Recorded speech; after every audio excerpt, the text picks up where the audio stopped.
جس طرح علی کا نام بعضوں کو ناگوار گزرتا تھا اور رسول اللہ نے فرمایا تھا جس کو علی کا نام ناگوار گزرتا ہے وہ منافق ہے، اور آج علی کا بیٹا خمینی جس کو خمینی کا نام ناگوار گزرتا ہے وہ منافق ہے۔ لیکن میں اپنے سمیت ہاتھ باندھ کے عرض کرتا ہوں بابا ٹھیک ہے بڑا فخر ہے ہم حسینی، لیکن ہم حسینی کہلانے کے حقدار تب بنیں گے جب خمینی کی مطابقت کرتے ہوئے ہماری گفتار بھی حسینی ہو جائے گی، ہمارا کردار بھی حسینی ہو جائے گا۔ الحمدللہ رب العالمین والصلاة والسلام علی سید الانبیاء والمرسلین، اما بعد فاعوذ باللہ من الشیطان الرجیم، بسم اللہ الرحمن الرحیم۔ ایرانی انقلاب کے بانی خمینی کی 34ویں برسی کے موقع پر ایک تقریب کے دوران مشہور شیعہ عالم جواد نقوی نے خمینی کی تعریف میں بہت زیادہ غلو کا مظاہرہ کرتے ہوئے یہ فتویٰ دیا ہے کہ جن لوگوں کو خمینی کا نام ناگوار گزرتا ہے وہ لوگ منافق ہیں، نعوذ باللہ تعالی۔ آپ دیکھیے کہ یہ فتویٰ کیوں دیا گیا، اس دعویٰ پر دلیل کیا ہے، اور پھر یہ فتویٰ کن کن لوگوں کے اوپر فٹ آتا ہے۔ دلیل تو ان کے پاس ہے کوئی نہیں، یہ کس روایت کا ترجمہ ہے، کس حدیث کا ترجمہ ہے، کوئی نہیں۔ ایک طرف یہ لوگ اپنے آپ کو مسلح امت ثابت کرنے کی کوشش کرتے ہیں اور دعویٰ یہ کرتے ہیں کہ ہم اتحاد اور امن کے داعی ہیں، اور دوسری طرف اس قدر سخت فتوے لگا رہے ہیں کہ پوری دنیا کے سنی مسلمانوں کو نعوذ باللہ تعالیٰ منافق قرار دینے کی کوشش کر رہے ہیں۔ پوری دنیا کے سنی مسلمان، میں نے ان کا تذکرہ اس لیے کیا ہے کیونکہ خمینی صاحب کے جو فاسد اور باطل افکار و نظریات ہیں، ان افکار و نظریات کی موجودگی میں کوئی سنی مسلمان وہ خمینی کے بارے میں کوئی پازیٹیو اور مثبت رائے نہیں رکھ سکتا۔ یقیناً ان فاسد افکار و نظریات کی موجودگی میں سنی مسلمانوں کے لیے تو یہ ناگواری کا اظہار ہوگا، وہ ناگواری کا اظہار کریں گے۔ کیوں؟ اس لیے کہ خمینی نے اپنی کتابوں کے اندر جو کچھ لکھا، جو تقریروں کے دوران بولا، وہ ساری چیزیں آن دا ریکارڈ موجود ہیں، وہ انشاءاللہ میں آپ کے سامنے ہمارا جات پیش کروں گا۔ تو جواد نقوی صاحب کا یہ بیان کتنا سخت اور کتنا غلو پہ مبنی ہے، اور ایسے ہی ایک مشہور خطیب شمس الرحمن مشہدی نے بھی اسی تقریب کے دوران خمینی کا ایک پورا قصیدہ پڑھا۔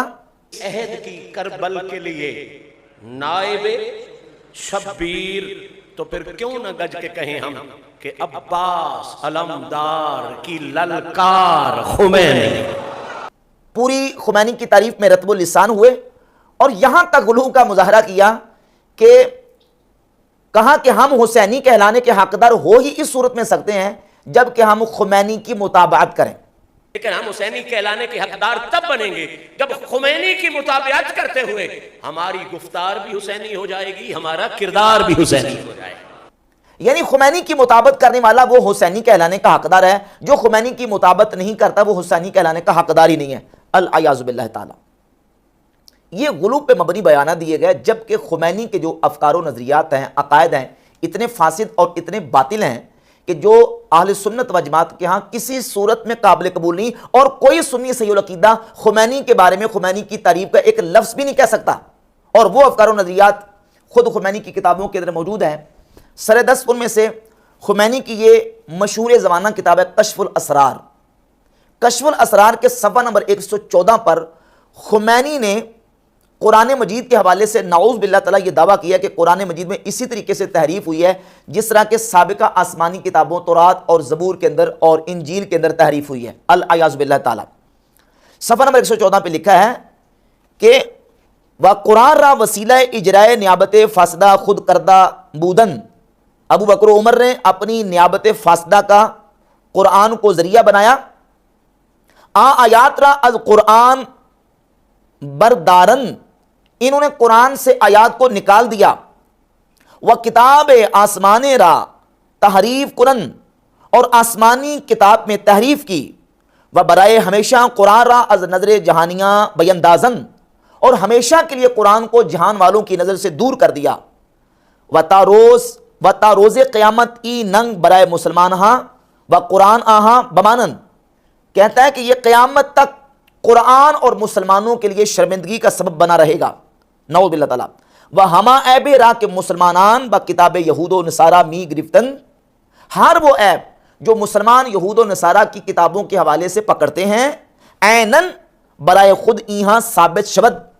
کہتا ہے کہ بعین ہی اسی طریقے سے ان کی اپنی کتاب قرآن کے اندر وہ عیب موجود ہے جو یہودیوں اور عیسائیوں کی کتاب کے بارے میں یہ کلیم کرتے ہیں۔ ظاہر مسلمانوں کا یہ نظریہ ہے کہ یہودیوں اور عیسائیوں کی کتابوں کے اندر تحریف ہوئی ہے، تو خمینی کہتا ہے جس طرح یہودیوں اور عیسائیوں کی کتابوں کے بارے میں مسلمان دعویٰ کرتے ہیں، بعین ہی وہ عیب ان کی اپنی کتاب قرآن کے اندر موجود ہے، اور وہ عیب یہ ہے کہ نعوذ باللہ تعالیٰ قرآن کے اندر تحریف ہوئی ہے، اور یہ تحریف کس نے کی ہے؟ ابو بکر اور عمر رضی اللہ تعالیٰ عنہما نے، نعوذ باللہ تعالیٰ۔ اور اسی کتاب کشف الاسرار کہ صفحہ نمبر 107 پہ خمینی نے یہ کہا ہے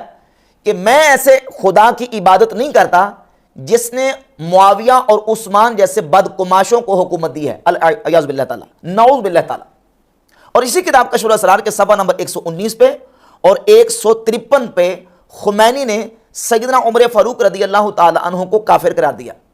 اسی کتاب کشف الاسرار کے صفحہ نمبر 110 پہ خمینی نے سیدنا ابو بکر صدیق اور حضرت عمر فاروق رضی اللہ تعالیٰ عنہما کو نعوذ باللہ تعالیٰ یہ لکھا کہ انہوں نے قرآن کے احکام کو بدل دیا، قرآن کے حلال کو حرام قرار دے دیا اور حرام کو حلال قرار دے دیا۔ صحابہ اکرام علیہم رضوان کے اوپر اس قدر خمینی نے بہتان لگایا اور ان کی گستاخی اور توہین کا ارتکاب کیا، اور یقیناً یہ واضح طور پر کفریہ عقائد ہیں جو خمینی نے اپنی کتاب کشف الاسرار کے اندر لکھے۔ اور اس کے علاوہ خمینی کی ایک اور کتاب ہے حکومت اسلامی، یہ فارسی نسخہ ہے، اور اس کے عربی نسخہ کے صفحہ نمبر 52 پہ 52 پہ خمینی نے یہ عقیدہ لکھا ہے اور لکھا کہ وَإِنَّ مِن ضُرُورِيَاتِ مَذْهَبِنَا أَنَّ لِأَئِمَّتِنَا مَقَامًا لَا يَبْلُغُهُ مَلَكٌ مُقَرَّبٌ وَلَا نَبِيٌّ مُرْسَلٌ۔ کہتا کہ ہمارے مذہب شیعہ کی ضروریات میں سے ہے کہ ائمہ اہل بیت کا اتنا بلند مقام ہے کہ کوئی مقرب فرشتہ بھی وہاں نہیں پہنچ سکتا اور کوئی نبی مرسل بھی اس مقام تک نہیں پہنچ سکتا۔ یہ الحکومت الاسلامیہ کے صفحہ 52 پہ خمینی نے عقیدہ لکھا ہے، اور یہ عقیدہ کہ ائمہ اہل بیت کو نبیوں سے افضل قرار دینا یہ اہل سنت و جماعت کے ہاں بالاتفاق کفری عقیدہ ہے۔ امام قاضی ایاز مالکی علیہ رحمہ اپنی کتاب الشفاء بتعریف حقوق المصطفیٰ صلی اللہ علیہ وآلہ وسلم کی جلد نمبر 2 صفحہ نمبر 280 پہ لکھتے ہیں وَكَذَلِكَ نَقْطَعُ بِتَكْفِيرِ غُلَاةِ الرَّافِضَةِ فِي قَوْلِهِمْ إِنَّ الْأَئِمَّةَ أَفْضَلُ مِنَ الْأَنْبِيَاءِ۔ فرماتے رافضیوں کا یہ قول کہ ائمہ نبیوں سے افضل ہیں، اس قول پر ان غالی رافضیوں کی ہم قطعی طور پر تکفیر کرتے ہیں جو یہ عقیدہ رکھتے ہیں اور جو یہ قول کرتے ہیں۔ یہ اہل سنت و جماعت کے ہاں متفق علیہ نظریہ اور عقیدہ ہے کہ جو کسی غیر نبی کو نبی سے افضل قرار دے ہم اس کی قطعی طور پر تکفیر کرتے ہیں۔ یہ قاضی ایاز مالکی رحمۃ اللہ علیہ نے الشفاء میں لکھا۔ اور اس سے ملتی جلتی بات ایک شیعہ کا بڑا عالم ہے فرمان علی، جس کا یہ قرآن مجید کا ترجمہ بھی ہے، ترجمہ فرمان علی۔ یہ میرے پاس جو ہے یہ عمران بک کمپنی لاہور سے چھپا ہے، اس کے صفحہ نمبر 97 پہ سورہ آل عمران کے 94 پہ سورہ آل عمران کی آیت نمبر 78 کے تحت حاشیے میں لکھا ہے، حضرت علی فرماتے ہیں کہ 2 شخص میرے بارے میں گمراہ اور داخل جہنم ہوئے، ایک وہ جو میری دوستی میں افراد کر کے مجھے میرے درجہ سے آگے بڑھا دیتا ہے، اور دوسرا وہ جو میرے مرتبہ سے گھٹا دیتا ہے۔ اس سے ثابت ہوا کہ جو لوگ آپ کے فضائل کی خواہ مخواہ تعویلیں کرتے ہیں یا کسی امام کو نبوت یا خدائی درجہ تک پہنچا دیتے ہیں وہ خارج از ایمان ہیں۔ شیعہ عالم فرمان علی نے بھی سورہ آل عمران کی آیت نمبر 78 کے تحت حاشیے میں لکھا ہے کہ جو کسی امام کو خدائی درجے تک یا نبوت کے درجے تک بڑھا دیتا ہے وہ خارج از ایمان ہے۔ اب خمینی صاحب کے عقائد و نظریات میں نے آپ کے سامنے بیان کر دیے۔ ان عقائد و نظریات کی موجودگی میں کوئی سنی صحیح العقیدہ سنی مسلمان خمینی کے بارے میں پوزیٹو اور مثبت رائے نہیں رکھ سکتا۔ اور یہ شمس الرحمان مشتی صاحب کیا کہہ رہے ہیں کہ ہم حسینی کہلا ہی اس صورت میں سکتے ہیں، کہلانے کے حقدار ہی تب ہو سکتے ہیں جب خمینی کی مطابقت کریں، اور خمینی کی مطابقت کیا کرنی ہے؟ نعوذ باللہ تعالیٰ خمینی کے افکار و نظریات آپ دیکھ لیں۔ اور اسی کتاب کشف الاسرار کے صفحہ نمبر 121 پر خمینی نے اپنے چاہنے والوں کو کہا ہے کہ آپ نے اگر اپنا عقیدہ بچانا ہے تو آپ ملا باقر مجلسی کی کتابوں کو پڑھیں۔ ملا باقر مجلسی کون ہے؟ ملا باقر مجلسی کی کتابوں میں کیا لکھا ہوا ہے؟ بہت ساری کتابوں کے اندر بہت سارے کفریات ہیں، میں صرف ایک تو آپ کے سامنے عبارت پیش کرتا ہوں، اور یہ کتاب ہے ملا باقر مجلسی کی حیات القلوب، موچی دروازہ لاہور سے چھپی ہے، اس کی جلد نمبر 2 ہے، اور صفحہ نمبر 787 پہ باقر مجلسی نے لکھا ہے کہ زیادہ تر علماء شیعہ کا یہ اعتقاد ہے کہ جناب امیر اور تمام ائمہ علیہم السلام تمام انبیاء سے افضل ہیں، نعوذ باللہ تعالیٰ۔ اور پھر اسی کتاب حیات القلوب کی جلد 2 صفحہ نمبر 900 پر سیدہ عائشہ صدیقہ اور حضرت حفصہ رضی اللہ تعالی عنہما کو کافرہ لکھا، اور پھر صفحہ نمبر 901 پہ لکھا کہ امام مہدی قرب قیامت آئیں گے تو سیدہ عائشہ رضی اللہ تعالی عنہا کو ان کی قبر سے نکال کر ان پر کوڑوں کی حد جاری کریں گے، الیاذ باللہ تعالی۔ اسی کتاب حیات القلوب جلد 2 صفحہ نمبر 923 پر ملا باقر مجلسی نے یہ لکھا ہے کہ نبی کریم علیہ الصلوۃ والسلام کے وصال کے بعد صرف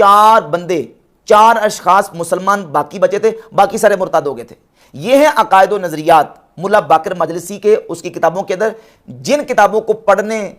کی دعوت دے رہے ہیں خمینی صاحب کہ ان کتابوں کو پڑھا جائے۔ تو ان عقائد و نظریات اور ان نظریات کی موجودگی میں کوئی صحیح العقیدہ سنی مسلمان خمینی کے بارے میں پازیٹیو اور مثبت رائے نہیں رکھ سکتا، جس کے بارے میں یہ مشری صاحب کہہ رہے ہیں کہ جناب ان کی مطابقت کیے بغیر بندہ حسینی کہلا ہی نہیں سکتا۔ اور پھر یہی شمس الرحمان مشتی صاحب ہیں، اس سے پہلے انہوں نے ایک اور معاملہ کیا کہ مختار القذاب کی قبر پہ انہوں نے حاضری دی، ان کی باقاعدہ سے وہ تصاویر سوشل میڈیا پہ وائرل ہوئیں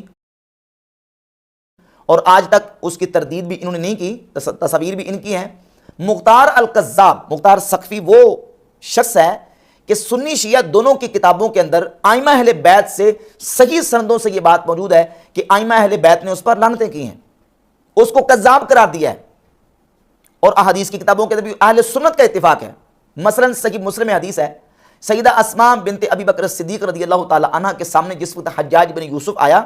تو سیدہ اسماء نے رسول اللہ صلی اللہ علیہ وآلہ وسلم کا فرمان بیان کیا کہ نبی پاک علیہ الصلوۃ والسلام نے فرمایا تھا کہ قبیلہ ثقیف میں ایک کذاب ہوگا اور ایک مبیر ہوگا، کذاب کو تو ہم دیکھ چکے ہیں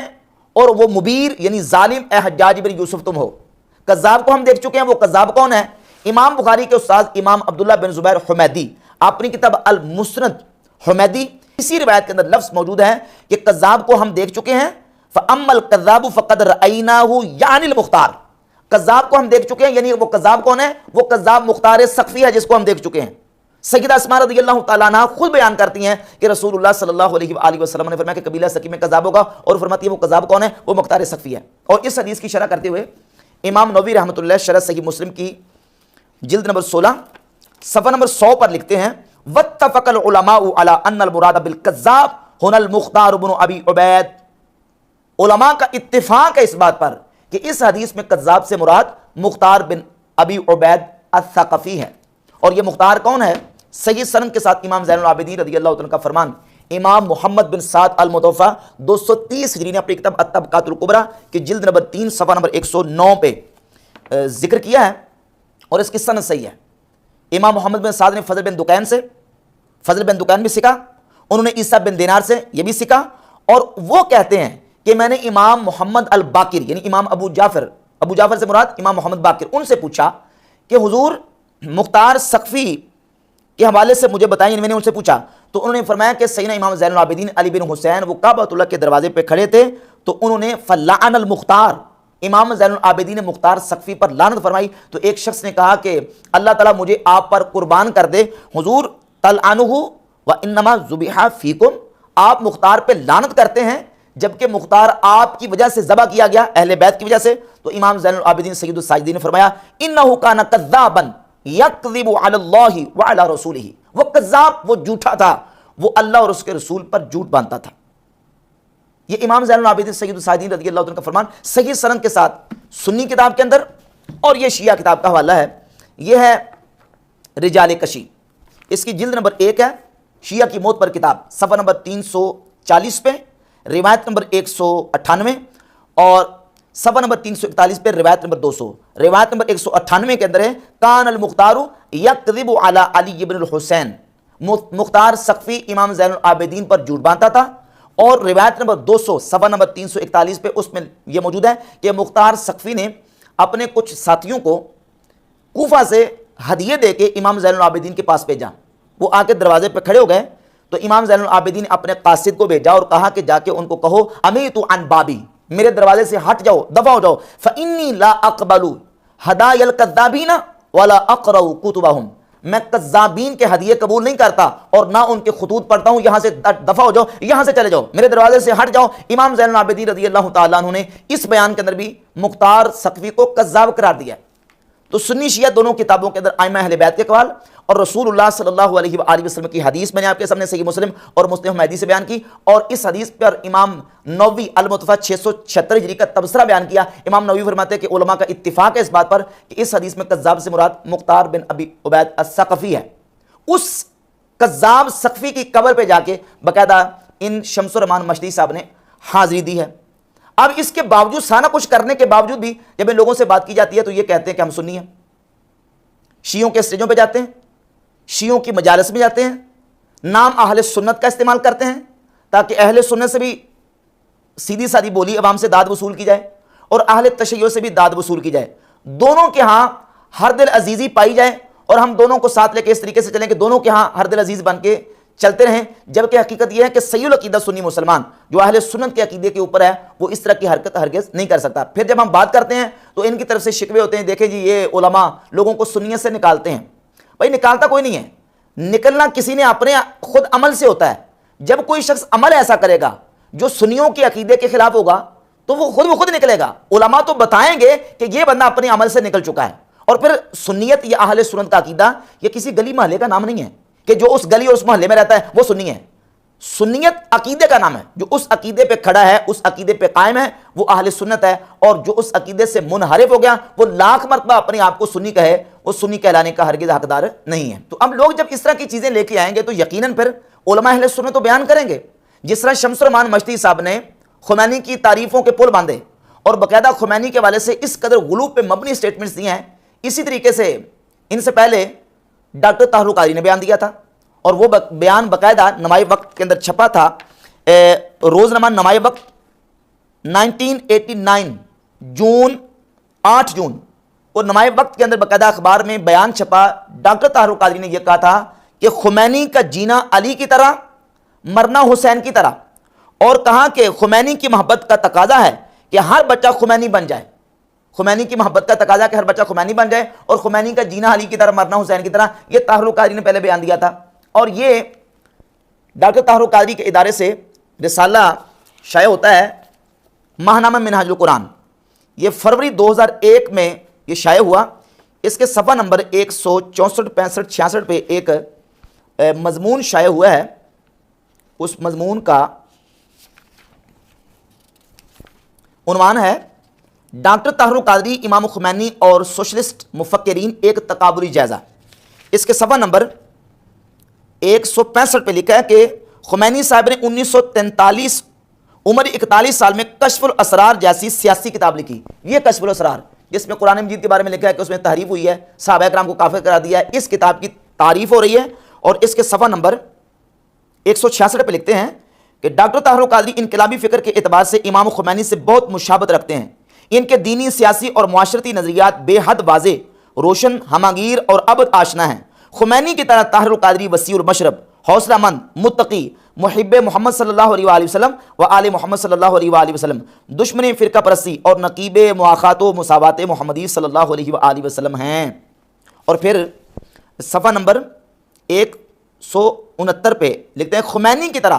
طاہر القادری حکمت قرآنی کی اساس پر عالمی واقعات و حادثات کا تجزیہ کرتے ہیں اور قرآن کے ازلی و ابدی انقلابی اصولوں سے روشنی لے کر تمام قوموں کی مشکلات کا حل دیتے ہیں۔ اور اس طریقے سے طاہر القادری اور اس میں خمینی کی تعریفوں کے پورے پل باندھے گئے ہیں۔ تو یہ لوگ باوجود اس کے کہ نام اہل سنت کا استعمال کرتے ہیں لیکن اہل سنت کے عقیدے پر قائم نہیں ہیں۔ سیدھی سادھی ہماری جو بولی بالی عوام ہے ان کو اس چیز کا فرق سمجھنا چاہیے کہ صحیح عقیدے پر اہل سنت کے نظریے پر کون ہے، اور آج کل اہل سنت و جماعت کا نام اور ٹائٹل اور لیبل استعمال کر کے غیروں کا سودا کون بیچ رہا ہے۔